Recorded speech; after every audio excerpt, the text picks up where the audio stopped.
Titanic कभी iceberg की वजह से डूबा ही नहीं था। टाइटैनिक का सफर 10 अप्रैल 1912 को शुरू होता है। इस टाइटैनिक को अनसिंकेबल का टैग मिला था। इस टाइटैनिक को दुनिया का सबसे लग्जरियस, हिस्ट्री का सबसे महंगा और सबसे एडवांस शिप माना जाता था। और जब हिस्ट्री का सबसे बड़ा मूविंग ऑब्जेक्ट समंदर में उतारा जाता है, वो अपने पहले सफर पर निकलता है, तो उसके अंदर सेलिब्रिटीज, बिजनेसमैन और टाइटैनिक के वाइस प्रेसिडेंट और क्रू मेंबर के समेत कुल 2200 पैसेंजर फर्स्ट ट्रेवल पर निकलते हैं लंदन से न्यूयॉर्क के लिए 6 डेज में। शिप के कैप्टन थे एडवर्ड जॉन स्मिथ।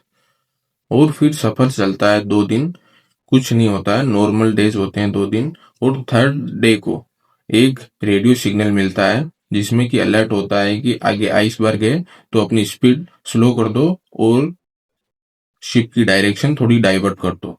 लेकिन स्मिथ इस बात को सुनते हैं, थोड़ी सीरियसली भी लेते हैं, लेकिन स्पीड कम नहीं करते हैं और थोड़ा बस डायरेक्शन को डाइवर्ट कर देते हैं और उस आइसबर्ग से तो वो बच जाते हैं। और फिर 5वें दिन एक और अलर्ट मिलता है, लेकिन उस अलर्ट को स्मिथ ज्यादा सीरियसली नहीं लेते हैं और अपनी स्पीड को वैसे ही रखते हैं।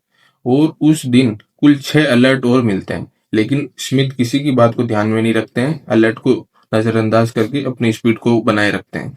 और फिर 5वें दिन रात को 11:30 बजे जब टाइटैनिक आइसबर्ग से टकराया, तो 2.5 घंटे के अंदर वो टाइटैनिक 1500 लोगों को ले डूबा।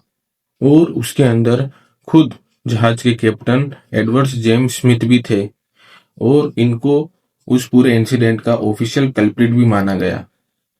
तो जहाज आइसबर्ग से टकराने से नहीं डूबा, ये जहाज ओवर कॉन्फिडेंस की वजह से डूबा था स्मिथ की।